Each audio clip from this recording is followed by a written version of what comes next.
Hello, and welcome to the first episode of my podcast. I am super happy to present to you today my conversation with Elaine Gao, a product expert in designing chat interfaces, working exactly on that at Cohere, where we met. At Cohere, we are one of the key providers of enterprise-grade LLMs. You can see Elaine's fabulous work in Cohere's chat interface demo, Coral. And if you like to play with code, you can build something on top of Chat API that she oversees. Chat experience is one of the most interesting subjects, I think, at the moment. Ever since ChatGPT came out, I was very curious to understand what it takes to build a successful chat interface, as well as what are designers' thoughts on user adoption of chat interfaces in the future. Personally, I am waiting for the moment when I will be able to talk to my machine directly throughout the day and allowing it to assist me with various tasks using only natural language. We're not there yet, but hopefully we're going there with language models. We had a really interesting time chatting about Elaine's beginnings in the tech space, experience working in Silicon Valley, the spirit of innovation there, the differences between working at a remote-first startup versus working in the very center of where tech is being created. We talked about designing products for very, very dedicated users and designing products when your user is not necessarily known yet, since large language model space is in its very early days. We've also talked about the good and bad associated with the use of large language models and some concerns that Elaine has in particular when it comes to the ethical dimension of building powerful language technology. I really hope you enjoyed this episode as much as I did. Let me know your thoughts afterwards and stay tuned for the next episode. Super excited to have you again. Thank you so much for showing up. Thank you, Sandra. I'm so excited. I'm so excited to be your first guest. Thank you. I know it's really early on your end right now. It's not bad, actually. We were scheduled to 9, so I can be a human. Okay. Yes. That's much better than originally. Originally, we were supposed to be like at here 6:30 or something like this. Yeah, it was early. I was like, I'm gonna go for a run before or something, so I can maybe be presentable. But then I figured I would still maybe be a bit cranky. But I'm feeling great today. Awesome. That's what I like to hear. Wait, so did you have a run or not? I didn't. No, I didn't. That's probably why I'm in such a good mood. You hate running? Yeah, I do. Do you do that regularly though? I do. Okay, I think it makes me feel better to go outside and go for a run. And so I do try to do it regularly, but yeah, I don't enjoy the process at all. I feel so similar. It's much harder to jog for me when it's getting so dark outside in Warsaw, which is kind of right now. It's like 6 p.m. and it's already really dark. But I forced myself to go in the mornings, and I actually feel great afterwards. But I hate to jog in the process, like I hate everything about it, and nothing helps. No music, like affirmations, like watching movies, nothing helps really. But then afterwards I really feel like it helps my brain. Yeah, if I don't do it, I am like the world's worst person. I'm so mean, or I'm just so upset, and I'm like always bringing everyone down. But the moment I go for a run and I try to do it regularly, I feel like I'm better. Yeah, it's just the price that I pay. I think you and I pay. In that case, we can get the meaner, unfiltered side of you today. Yes, that's right. I'm so excited. Okay. Perfect. Okay, Elaine, so there's so many things I would like to ask about when it comes to your career trajectory and the choices you've made in the past. I want to preface all of this by saying that you are working at one of the most hot startups on earth right now. Also, at the time where everything in the market is kind of swirling around the technology that Cohere is developing. And you're at the heart of it, building one of the key product offerings.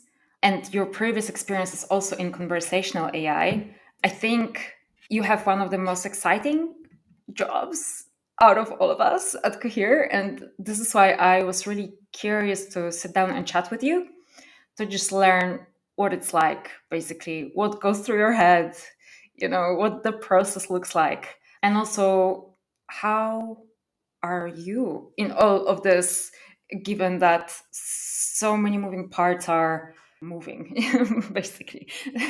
First up, I noticed when I was looking at your bio, I wanted to ask you why you did finish your higher education at bachelor degree. And by the way, I did the same. So I'm just curious if it was for similar reasons, and yeah, what was going through your head when you were studying and then choosing to leave it at some stage? So when I chose my bachelor's degree, I was probably 17 years old. Similar to most people that just go to university right out of high school. I Every degree that I had applied to was super different from one another. I had like applied to like a design school. I had applied to do engineering at another school. I had applied to do. I was trying to keep my options open until the very last moment. I was really torn because I really felt that growing up I had interests in all these different areas. I really loved reading books about like Steve Jobs. That was probably like his 2007 announcement was probably like a landmark moment in my childhood. So I really loved learning about technology and business. My dad was a developer as well. I was also really interested in doing design. I think I spent a lot of my free time like designing posters and graphics, and I thought I was actually going to do that as well. Ultimately, it came down to a process of elimination. I went to my parents. I asked like, "What should I do? I have these offers. I have a commerce degree, like a business degree offer. I have an offer to go to engineering school, whatnot." And my dad basically said, "You know, I work as a developer, and we don't see that many women, so it probably isn't that comfortable to go study like computer science." So I was like, "Okay, great." Went into business school, not knowing what people really did, and realized in the first year that most people go into like finance or consulting or marketing or accounting. Those are typically the career paths, and I kind of felt in my first year early on that I wasn't super interested in any of those career paths. I actually wanted to make stuff. I think that's like what really motivates me, like to just create things and put it in front of people and have them react to it. And given that that's what higher education looks like in this career path, I figured, okay, I'm gonna take some time to work in industry, work in a field that I'm really interested in, and maybe in the future go back to higher education in a field where, yeah, I have more of an interest in studying. So that's why I decided to leave my bachelor's there for the time being. I honestly don't think I would at the moment. I don't know that I would be interested in going back to do a master's even. Maybe I would go back to do design school.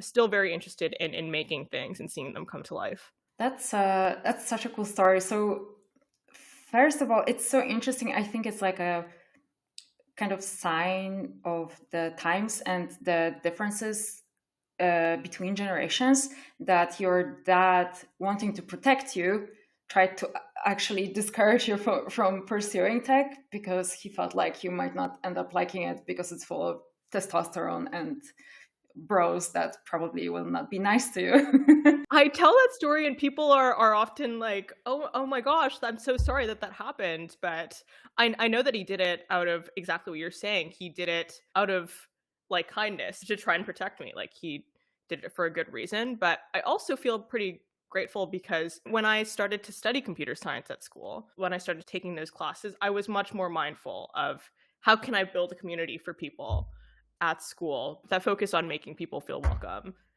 Because it is something that you will experience, I feel, right now still in the industry very distinctively, that you're female. It's not that maybe opportunities are not different, but it definitely still feels like you might be an outsider, you might be different from what is typically expected. I can relate to that so much. I feel like we are still in the transition where things will be way more fluid and kind of free and more interesting. Tech culture runs deep, and so you still hear the echo of, this is the way to talk about stuff, this is the way to swear, this is the way to spend your weekend in your hoodie eating pizza and smelling ugly. Totally, yeah. And then like part of it is fun, and you want to kind of join and hang out. And the energy is really great. Yeah. Yes. It's intoxicating, like that. I don't want to call it bro energy, like the energy to really obsess over something and want to work on it all the time. I was very, very taken by that. But I think sometimes, sometimes what I was not seeing the perspective of is like I just didn't know how to balance it with also taking care of myself too, which if you're always grinding, that can be fun in the moment, but I feel like you can do that for a bit and then you have no energy. You burn out really quick.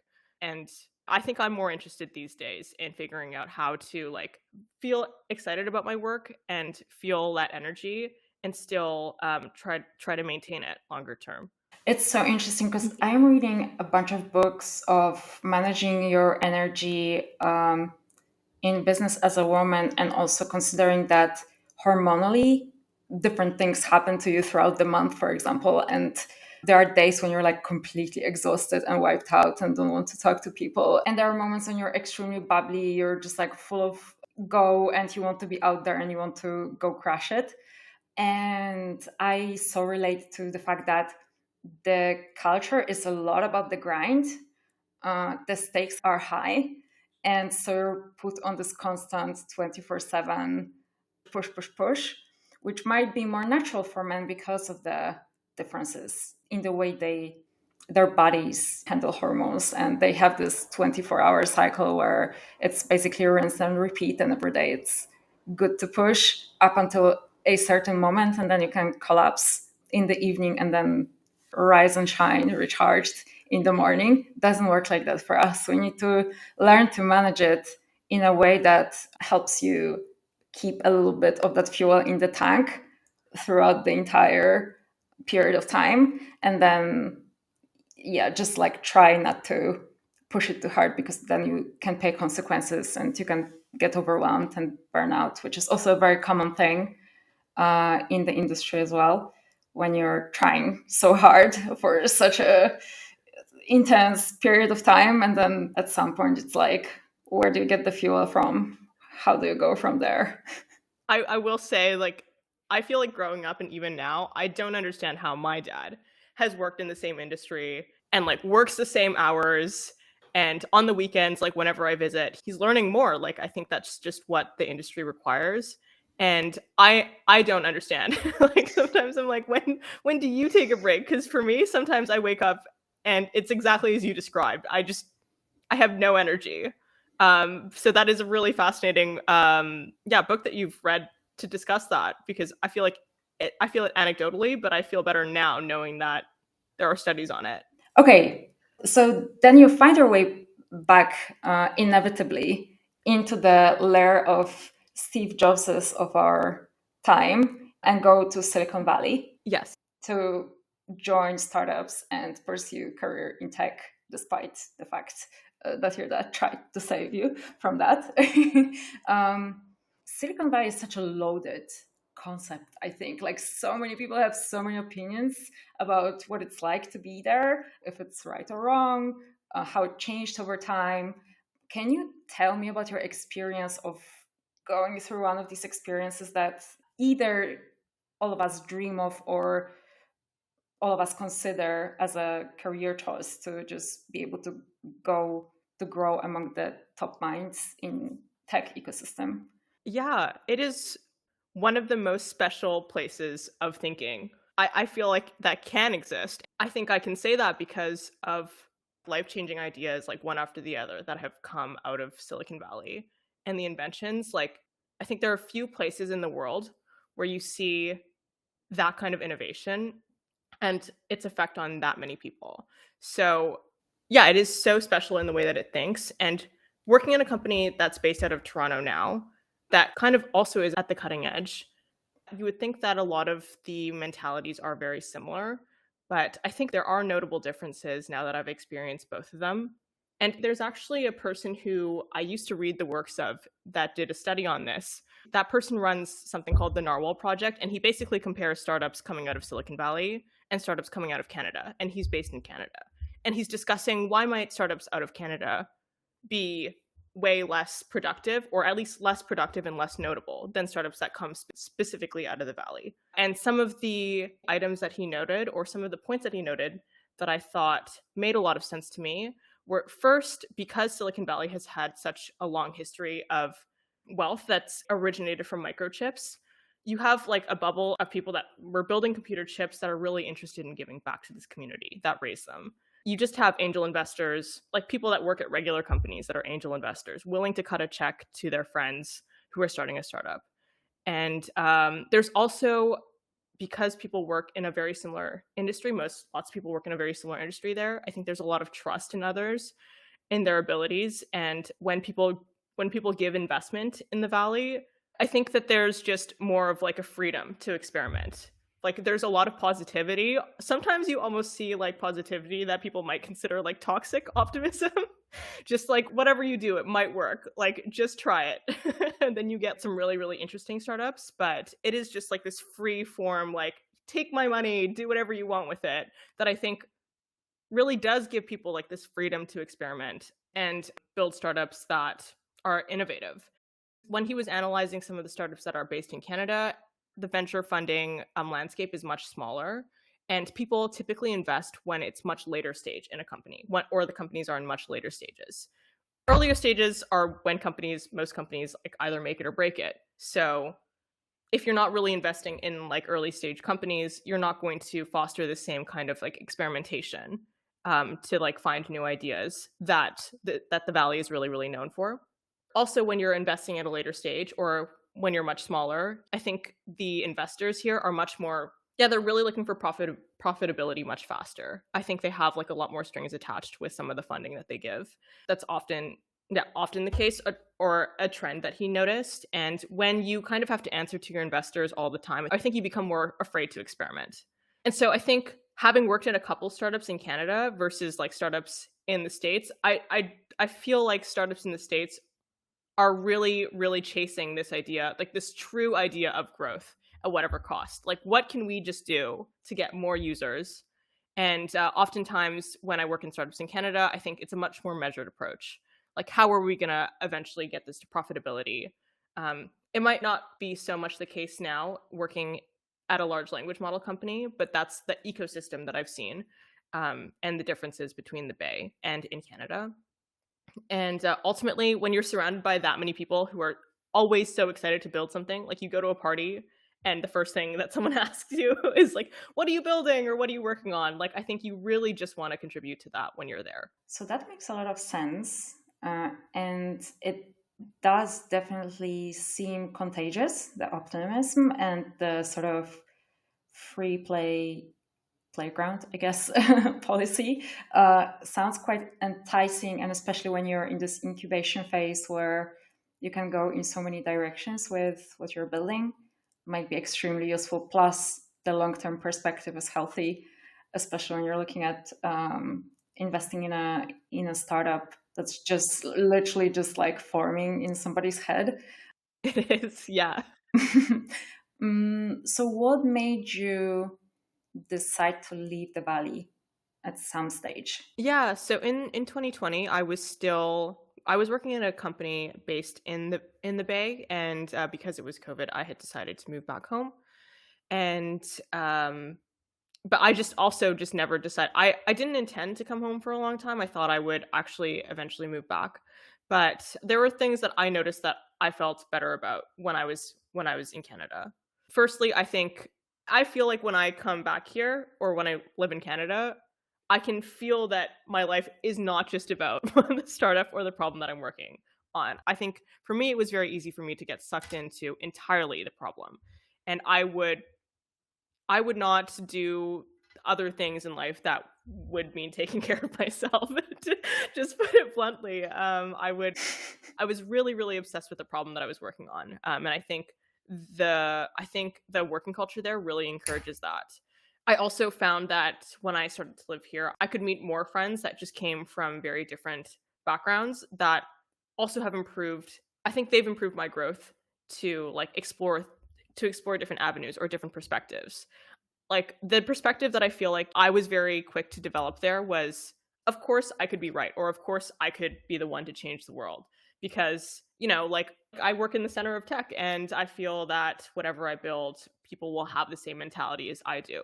Like, why would anyone not want to like replace what they're doing with a chatbot? Why would that be a question? Like, you like to text your friends, why would you not want to text a chatbot? I think that's like the mentality that is very easy to develop there, that everyone is really quick to adopt this technology. But coming here and meeting very different people and diverse people, I think you start to realize that not everyone's world revolves around technology, and not everyone's world is revolving around like how quickly can we change the landscape. And I think that gives me more empathy as a person to build things that are for more people. And gives you life as well, which is a useful thing to have. It gives you life, yes. Yeah. That sounds incredibly intense, but I can see you so well in that context of just diving into the problem and becoming obsessed and forgetting to eat and just like sitting in front of your computer and grinding. I see some of that energy still at Cohere sometimes when I work with you on things.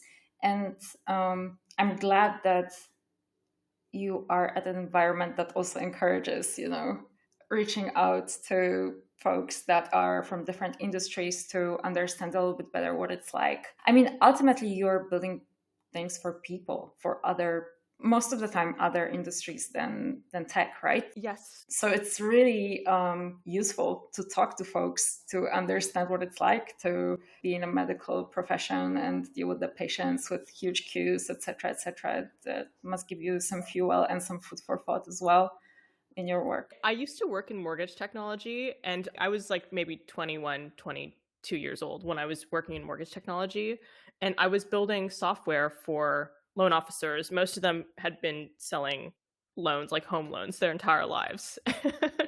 And you can just imagine a 21-year-old who's only pretty much worked in the Bay and a couple of startups, like trying to design a product for these people. Like, you can, as much process as you can ask them to walk you through, I think there's an inherent sense of like, okay, I'm going to tell you how you're going to do this from now on out.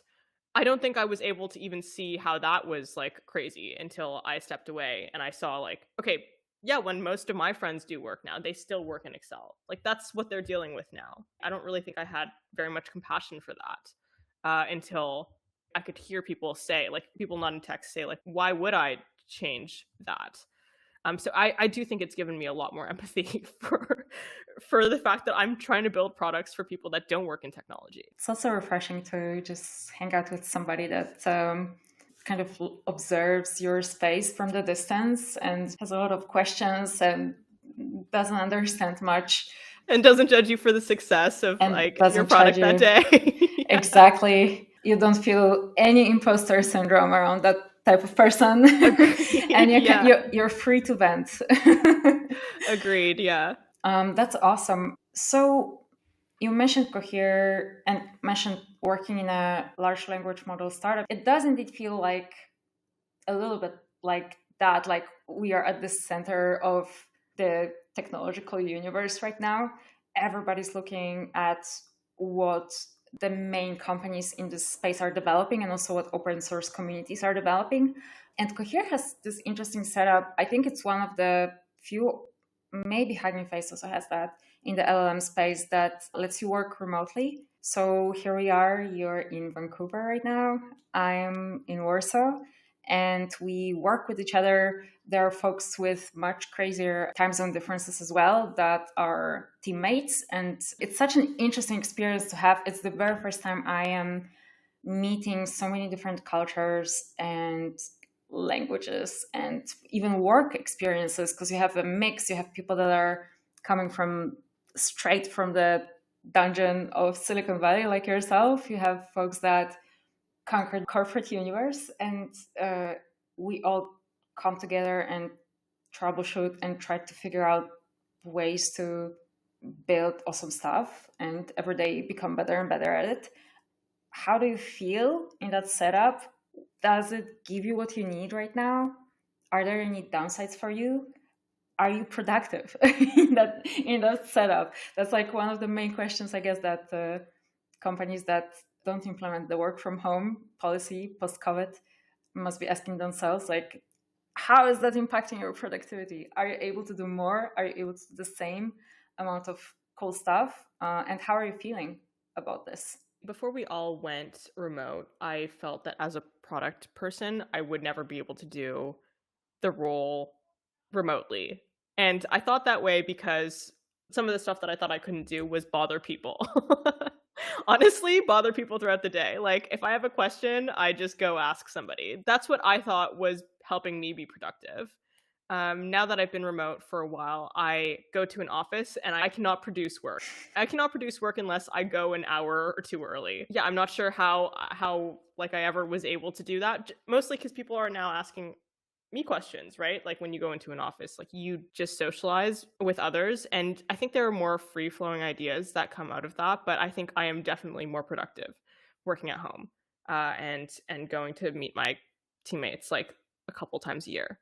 I will say I have not reflected often on the fact that we work with different cultures, but now that I think about it and now that you raise it, it has been like some of the biggest organizational challenges and working through what our priorities are has been because people come from such different backgrounds than they do in the Bay generally, and they have just a different definition of what is good or what is success, which ultimately is a really, really great thing. It gives you a much better perspective. But in the moment, I think aligning on a path can sometimes be really painful. Like you all really believe that you're doing the right thing and you're doing the best thing for the product that you're working on. And you also have much different ways to go about it because culturally you're all very different. It's the first time where I've come to realize, oh, like people of a certain culture, like I can see why there's certain stereotypes. And for myself, like learning how to be a little more outspoken and say what I want a bit more. That's, I think, maybe one thing that other women tell me that they experience in tech. But for me, like just saying like, this is what I want to see happen is not like an easy thing that comes naturally. Like that's something that I've had to develop, but I get to learn from people of very different cultures, how they do it and how they're perceived. So it's a lot of growth that comes from working with people across cultures and a lot more perspectives to learn from and to work with on a daily basis, which can be like more challenging. But ultimately, like the product that comes out of it is like super, super rewarding. Totally agree. I feel like, honestly, because I'm a hardcore introvert, believe it or not, I don't. That's crazy. I love to be in my shell. Like, I love to be in my cave. And I don't really want to leave it unless there's a very good reason for it. And when I have the freedom to be able to drop by the office a few times a year for a couple of days to say hi and eat lunch with folks, that's the time when I want to interact. Like I cannot even focus at work. Okay, we can talk about it. Like we can talk about the space. This is actually where the idea of the podcast came from, because I felt like we have such cool conversations over lunch there, and all of us know so many things from so many different angles, and probably more people can benefit from that just by putting it out there. So that's my little experiment here. But I feel like I cannot focus on work. I don't want to focus on work. You just don't want to, like on top of on top of meeting people in person. And I'm sure I didn't want to focus on work when I actually worked in an office too. Like I'm sure that's what was happening. I did not know that was the premise of the podcast, but that is a really, really awesome one. And I'm super excited to hear what comes from it after, because I do wish, like one of the things that I do miss is the fact that like on a day-to-day basis, you might get stuck in a problem or you might get lost in a problem. And that might be the best thing for you. The best thing is not necessarily to call someone and have a meeting and set up a meeting and talk about it. But the best thing is to like take your mind off of it by like hearing how other people are going about their day. And that's probably the one thing that is not very easy to set up in a remote company. Also, I feel like it's, I really love doing stuff online because you can reach so many different people that are looking at their smartphones and thinking about generative AI and having access to the internet and just looking for information about it out there, they can tap into it. Things like that. I don't know. I feel like putting the information out there into the space globally, I think it's a good thing, and it helps, and it gives opportunity to people that otherwise wouldn't be, plugged into Silicon Valley like you have been, or plugged into LLMs like both of us are. So I think it's cool to do that. You mentioned that as a woman, you had to develop the skill to tell what you want. How did you do that? What's the process? What's the secret sauce? I'm still working on that one. So I would gladly learn something. I think even today, it's like it takes some time. Like, let's say I want to work on a project. I might come together and I say, what do people think? I'm going to gather people's perspectives on how they feel. Eventually, especially because like people have such different perspectives in a global company, I think someone just needs to make the call. And it wasn't a natural thing for me to say, this is actually just what I want to see. I really want to make sure that whatever I say is backed up by some kind of logic or fact or something that I can point to, some kind of user insight, something that I can point to and say, this is the reason why I feel this way. And I still think that's important, but sometimes like people are just wanting to know like what your perspective on things are. Actually, it can clear up a lot of space, or like it can clear up a lot of confusion just to say like, this is my perspective on what I would like to see. And I don't think that's very comfortable for me still, but maybe I can give an example. I work on our chat experiences and chat interfaces at Cohere. And when we're developing how the chatbot looks, we had a lot of varying perspectives on what should the user experience be, what should the positioning be. And sometimes I feel like it's much more comfortable to let other people make the decision. But I really just wanted a really, really stunning user interface, and I really wanted that to go above anything else. And we didn't necessarily have data to say that's what users preferred. So I just had to put my stance out there. And I think that is a big example of like, you can see how other products that have come out more so even reflect like what the founder thinks about the world than it does just reflect like what that founder thinks people want to see. If we zoom out, can we talk a little bit about what is the process or what it's like to build an LLM product, what it's like to build a state-of-the-art chatbot experience for people? I am blown away by how savvy the developers are in this space.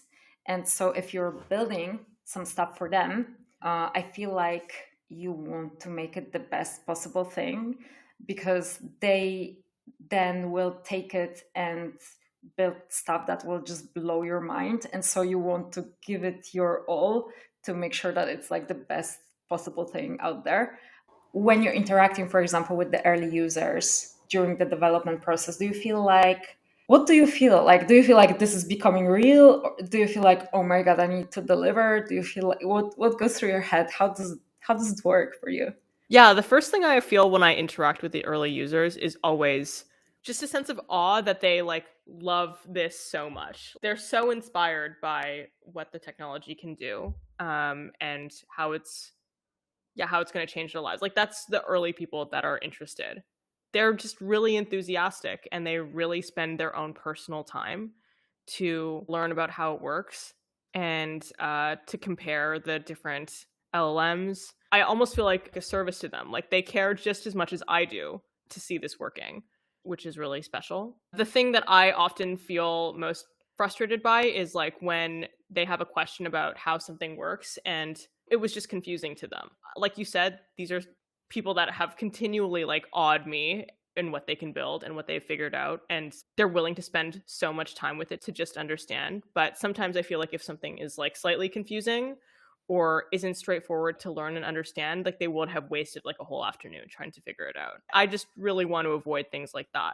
So I think there's always a balance of how much like stuff can we give them to just play with, and also like where should they start if they're just starting out to learn? Because if we give them more features and we give them more knobs and things to customize, that's often where like people can just become confused for no reason other than the fact that like we didn't really do a good job or understand like how we wanted people to use it. Because that's another thing with building in the space right now. we don't fully know how people will use it, or we don't want to be prescriptive. We want people to use it. But the difference between this and how I've built other products before is I had a pretty clear idea of how I wanted someone to use it and how I wanted it to improve their life or their process. Here, when I don't have that clear idea, I can't always be prescriptive about like how should you do something so that it's the most effective. And people can often get confused if there's more features. But if there's less features, then it's almost like we don't trust them to take the time and learn. So I think there's a very, very delicate balance. We want it to be easy to use and engaging and straightforward, but in all the right ways that people like never really want to think about. But we also want it to be powerful so that people can build what they want with it. That's like the very unique challenge that I get to work with in this particular space. So I'm not sure I understand fully, so I'm just gonna follow up with some questions. With more features, the product becomes more prescriptive, and with less features, you are somehow saying too little to people to be able to figure out things. How do you see that? It's actually the other way around. Okay. So if there's less features, it's more prescriptive. One example would be if we don't offer fine-tuning, then we say you have to use the model as it is. You just can only prompt it, and then the way that the model responds is the way that the model responds if we don't offer fine-tuning. If we do offer fine-tuning, then the product becomes less prescriptive. We're saying you can do more with it. You don't just have to have the outputs that we give you. You can actually change the outputs to what you want, which seems like a really, really great thing. And I think lots of developers do experiment with that. But the challenge with fine-tuning and what people will spend hours and hours doing is, oh, I need to collect data. How do I collect the data that gives me the output that I want? And everyone has a slightly different thing that they mean when they say a different output. Some people just want it to always be a standard format. That's what they mean by output. You might not necessarily need to fine-tune. You could maybe try to find a couple of examples in prompt engineer. But some people want it to have like a specific style, like always replace this word with this word, like never use this other word. Or here's like a term that we use only that we need the model to know about. When it comes to fine-tuning for that kind of behavior, that is so much experimentation that lots of users might spend like days even trying to experiment and never figure it out. It is very painful for me to see those users to try to like spend all this time and achieve like a goal and then not get there. I see. So the problem with giving them more freedom, like there needs to be a line where this freedom ends, because they can become more confused and just drift off and not achieve what they came for. Yes, exactly. Interesting. And I think they'll feel much better if they just achieved what they wanted much quicker. But they're also like, our developers have proven themselves to be so extremely smart and thoughtful in a way that really blows my mind. So you want to give them that control. Like you want to allow them to play around with it. So yeah, I think it's a very fine balance. The other day I was thinking about this because it's such a creative space where you can set out to achieve a certain goal and perhaps use the generative model, but then end up using another model and achieve the same result or better result than you wanted.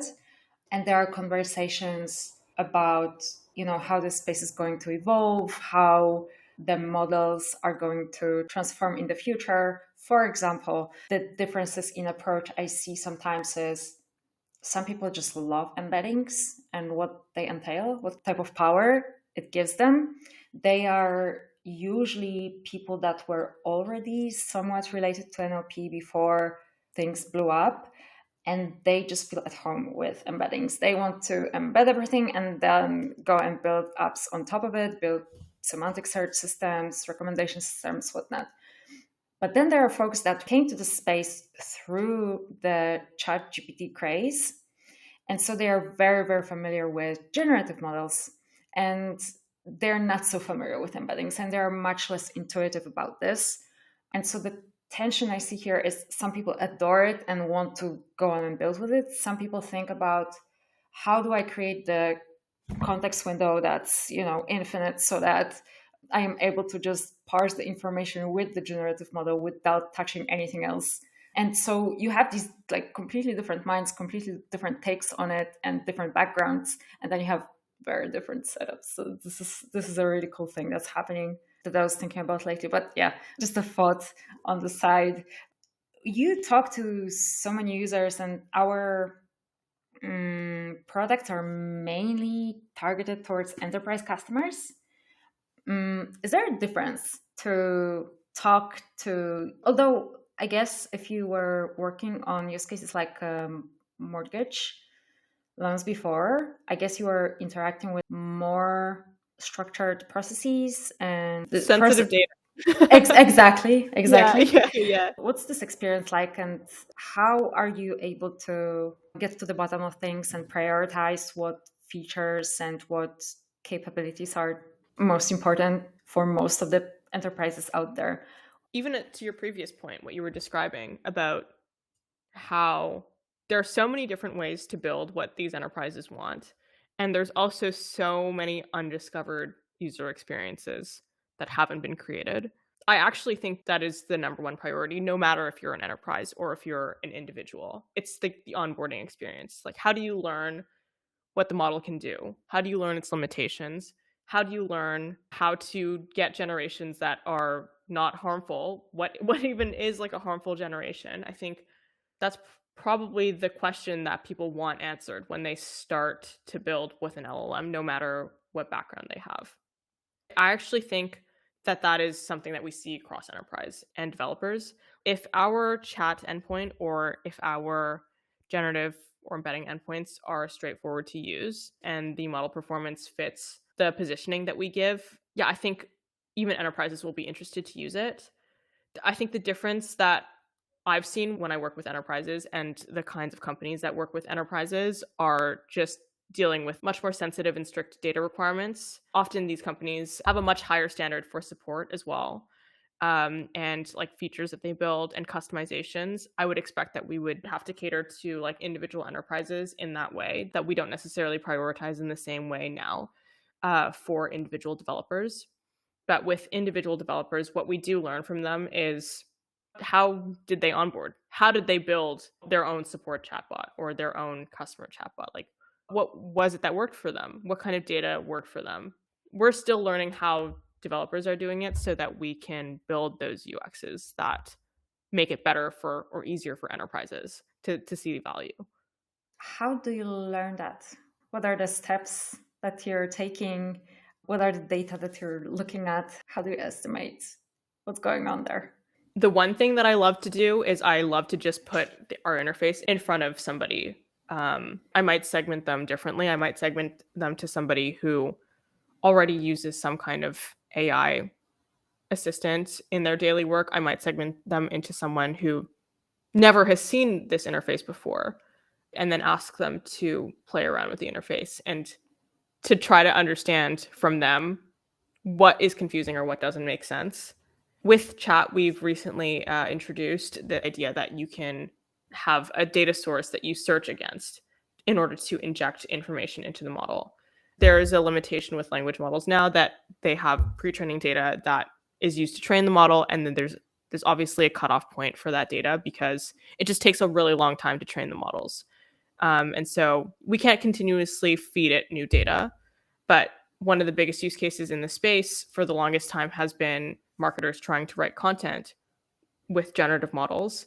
And the limitations that they experience are, one, I need the model to write about my company. I need the model to write about this topic. I need it to write based on this information. And I also need it to follow my style guide. Or I want it to write about current events. I think those are like very common use cases that you see with marketers. And we're trying to introduce that functionality.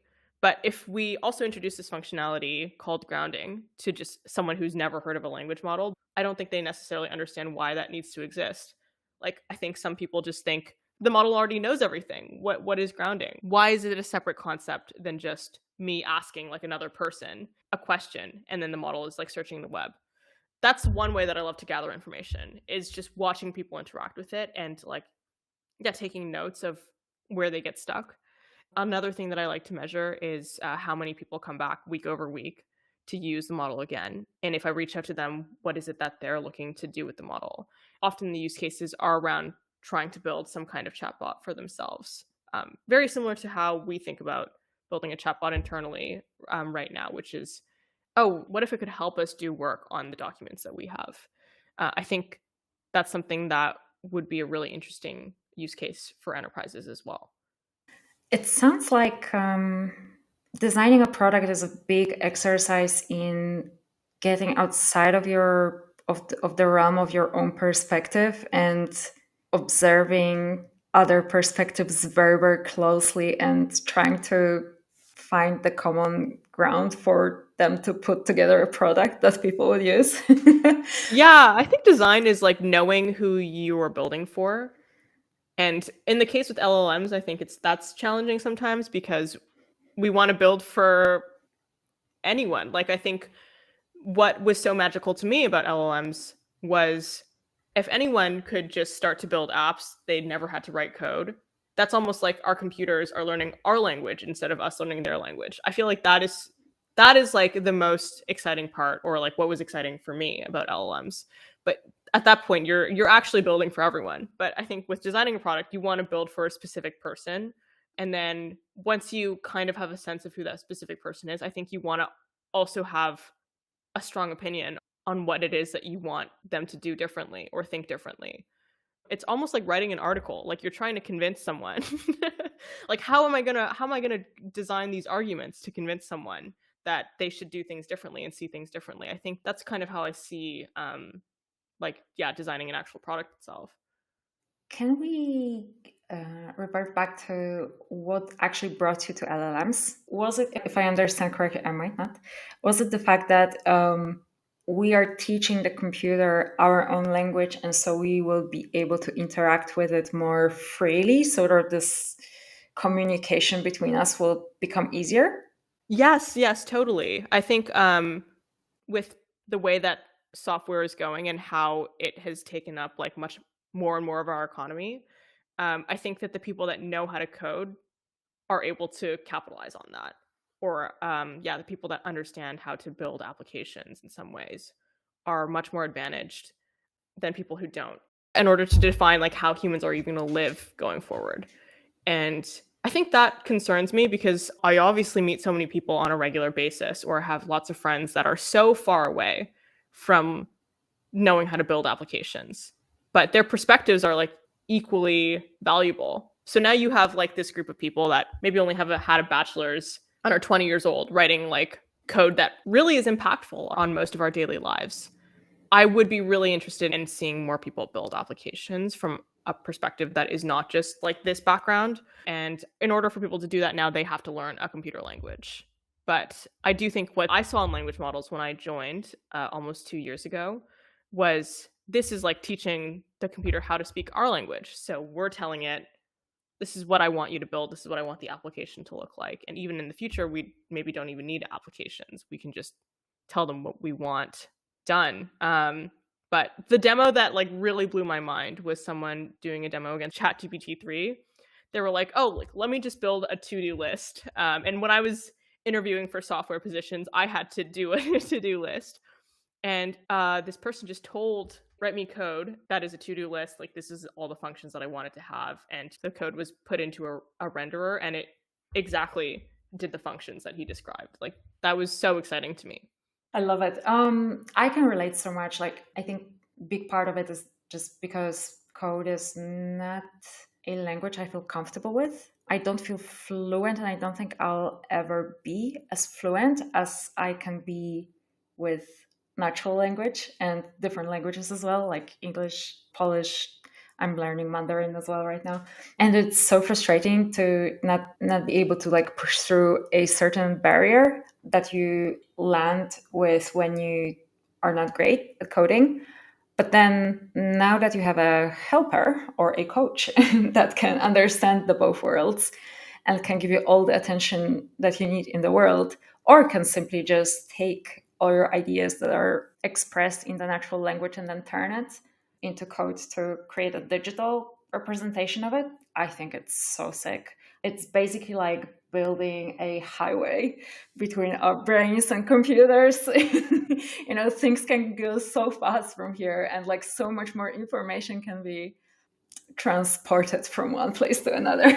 Yeah, it almost feels like it was the right thing to do all along. Like, there's obviously reasons that we have code, but to think of the possibility that we wouldn't need to do that feels like it was the right thing to do all along.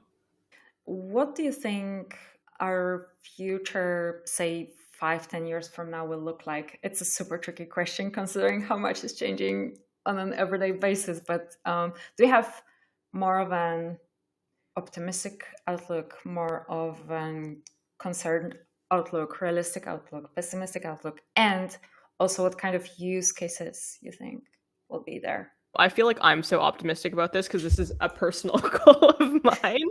But if you're familiar with the creator economy, or the idea that the way that people ideally would work in the future is people would optimize in the things that they like to do, but they would do it more individually. So they wouldn't do it as part of a corporation. They would do it more individually, and they would make money just like really optimizing on what they like to do. So early examples of platforms that encourage this are like YouTube, for example. Like, these people make videos and they're able to get compensated for just like creating, not as part of a company, but just the content that gathers an audience. I think one of the barriers to starting your own business is always like all the things that you can't do that you have to hire someone to do, so that you can spend the time specializing and optimizing what you are good at. And I think the barrier to entry will be much lower if you are able to get like an AI to help you. So my hope is that it will be more of a personal tool that people use. With an enterprise, I think the path is going to be much longer, like beyond 3 to 5 years, because there are so many challenges around like, how are we going to put LLMs in the systems that people use instead of like taking them out of the systems that they use. I think that'll be much faster. It'll take maybe longer than 3 to 5 years before your doctor is, for example, like using ChatGPT to help take more patients. But I think with individuals, we're already seeing like examples of like people being able to outsource a lot of their work to ChatGPT. And my hope is that, yeah, more people can feel comfortable like starting their own kind of like creator businesses because they have like a tool like ChatGPT or like Cohere. I love that you mentioned creator economy. I think it's one of the reasons why so many folks out there on the internet like to talk about generative AI right now, partially because it helps them as well to create content, to design questions for an interview, for example, that they may or may not use, whatever they choose. But they have this like an assistant that helps them think things through and also just get inspired. Sometimes you're trying to come up with something and you have no idea where to start, but then you see a sentence and then maybe you can think of another better sentence, so you write that one instead, and then the ball gets rolling. So much easier to do that when you have this second brain to interact with and have an opinion about something. So Yeah. I think the generative AI is like especially helpful in cases where people need to offsource something that they don't want to do. Like, in your day-to-day job, you probably do a lot of things that you have to do yourself. So like, I think it is much more difficult to get it to do like your entire job. For example, to get it to coach you on how to make a sale, or to teach me like how I can track my metrics better. Like, I can probably see it writing my emails in the next year, and then beyond that, like, hopefully it'll make my job easier. But when it comes to me running a side business or my own business, for example, I don't know that I can like personally write all my social media posts every single day, but I can use ChatGPT. I think that the barrier to someone feeling comfortable doing that is much lower, because when you're running your own business, you have so many things that you want to outsource. one example that blew my mind recently was the Khan Academy founder mentioning how they see implementing the OpenAI API-based assistant into the curriculum of Khan Academy, and that they see that, for example, children that have a harder time learning math, they really start to accelerate much faster, and the pace of learning becomes like 3 times faster, 4 times faster than otherwise if you went with a curriculum designed by a school and according to a certain calendar. So what I think will be a big change in the future is just the upcoming generations and their brains and how they are thinking about stuff. That is so Okay, I kind of feel like it's scary, cool, and interesting at the same time. Yeah. It's always so scary to think that what I would be like as a boomer, if that makes sense. Like, oh, if I reject like new technology because I'm just like, you know what, it's too far. You've gone too far. Back in my day, we already had like all these tools to be productive. I don't need more tools to be productive. But yeah, that is such an interesting thing to think about too, like how an upcoming generation would be affected. Yeah, and how personalized the stuff that they're learning can be, to Yeah. their interests, to the specific particular niches within those interests that they really want to hammer on. Also, what he mentioned was the fact that if you have a personal tutor like this throughout your early years, and this tutor is able to reach back to that chat history and understand what it was like for you 2 years ago, and like what kind of music band you discovered, and what you really like to do in your free time, it will have so much information about how you like to do things, how you like to learn, who are you as a person, that later on, when it comes to choosing a degree or choosing a career, it's going to have much smarter things to say than teachers have to say. Or clearly even myself to me. Or ourselves. Like, they will Yeah. literally be able to tell us a little bit more about ourselves and a little bit more into the future, perhaps knowing our patterns and specific ways we think about things. It's mind-blowing to think about how much power we are going to have with this. I'm really excited to see this demo. Like, that is crazy to me. That's probably my biggest challenge in life. Like, what do I want to do? What do I want to, yeah, what do I want to see out of it? That's awesome. Yeah. Do you feel like we are moving in the good direction in terms of developing LLMs and applying them to the things that are actually making lives better for people? Like, do you feel like this is actually happening and that it's tangible, that we can see in the way they operate that it improves what they do? Yeah, I think because when I see people actually become paying users of like our chat endpoint, for example, and the kinds of tasks that they're asking the model to do, like it's giving them so much value, and it's just giving them so much value, almost like what you're describing with the kids tutoring. Like, it's never that big. It's usually much more of a smaller thing.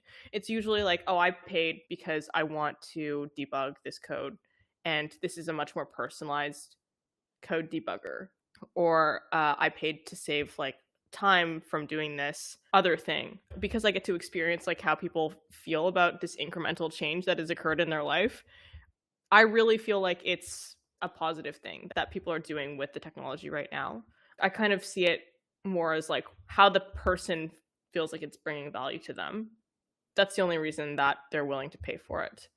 That's kind of why I think development is going the right way, because people will pay for whatever brings them value. And if it brings them value, I think it's positive. I think also right now, when we think about like safety and harm, we are trying to prepare for like the worst kind of case or the worst eventuality every single time we think about harm, or every single time we evaluate our models for harm.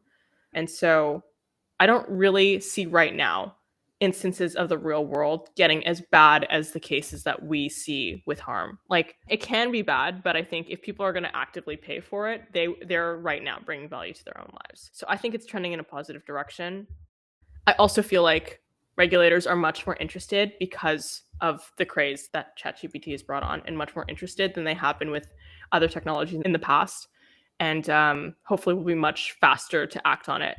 What you mentioned reminds me of the fact that when lawyers design contracts, they often say that you always design contracts with the ugliest, the worst possible scenarios, and then try to work backwards and try to prevent that from happening by implementing certain guardrails and guidelines for parties. In this case, for us and users. Awesome. That is really good to hear, that people like to pay for that and that we are giving people value. I think Yeah, until I see someone that's like, oh, I'm actively using it to to try and like lie to people on Upwork, which generally generally I think the models aren't super good at that yet. But if I see that, maybe I'll change my mind. We shall see. It's very early days still, so human creativity is boundless. I think the ways to use models in both ways. Yes, yeah. Yeah, a lot of enthusiasts still right now though that really want to see it like do good in the world. Yeah, and also I feel like there is much more kind of public scrutiny and public eye to our space than it used to be for social media, for example. And thanks to that, we really need to be careful about the stuff that we're building, what we are releasing. I totally agree. Yeah, I think with social media we didn't. Yeah, I don't think there was the same scrutiny. I agree with that. The thing that I'm most worried about, or the harm that I'm actually the most concerned about like, right now, is what it takes to train these models and how fair that is to people. I think not even talking about its outputs, but like what it takes to train the models is probably the most like painful thing that I feel right now. And it's mostly because we often have to have people like look at the completions themselves, and that can be a lot of work. And what impact does that have on people? Yeah, maybe it's a new class of job, maybe it's inhumane. I don't know yet, but I don't think it's a secret that we've had to that has had to be a big part of like how we train the models to be the state that they are. Yeah, and there is a lot of controversy out there in terms of how companies are gathering that data and where from, what's the sort of business setup behind it, etc. Yeah. This is something that definitely needs more work generally as an industry. Yeah. To be more transparent about this and to raise the standards higher. Yeah, I agree. I think that right now is the biggest pain I feel. Have you met Cohere annotators? I have met the most enthusiastic annotators. They're the annotators that really like are interested and fascinated by like what the model writes and how the model thinks. And I think that kind of like attitude produces really good results. But I've also been the one to like create some of these tasks and try to do them myself. And I don't think that it's easy to do for any period of time. Like when I'm thinking of how to write these completions, it takes me a long time. I'm like really thinking about what I want the model to say and like what does the input mean. Like it really, really takes me a long time. Most annotators probably do not have the luxury to be able to think that much on each answer. So I really don't think it's an easy job, but I also think it's one that like you eventually have to kind of game in some way. And so I think that part is like, I don't want to say concerning, but it is like I've met them and they do very important work. If I were to find a metaphor, it's more like raising a child and being patient and being a role model and trying to do your best every single time. And then in the end, the child might end up saying something stupid or hallucinate. Such a good analogy. Yeah. I feel like it is very much like raising a child. The fact that we used to have to show the model like 3 to 5 examples to be able to get it to maybe learn a task, and even then it wouldn't always do it like super well, but babies can learn really, really quickly. Or just like human brain when it's young, like how does it absorb information? Like what are its patterns? Oh yeah, maybe you only have to show it like a couple of things in order for it to learn a concept. Like how can we get the model to do something like that as well? And how can we get the model to have general knowledge about the world? Well, we teach kids like a curriculum. Maybe we need to develop like some kind of similar curriculum instead of just giving it everything that we can scrape. I think like those are some of the thought processes that I've seen. So cool. I know we are at time, so I don't want to take more of your time. If you're busy building the world's best chatbot products for the biggest enterprises out there, I so enjoyed chatting with you. Thank you so much for. Thank you so much for having me, Sandra. This was really, really fun. Thank you so much for listening in.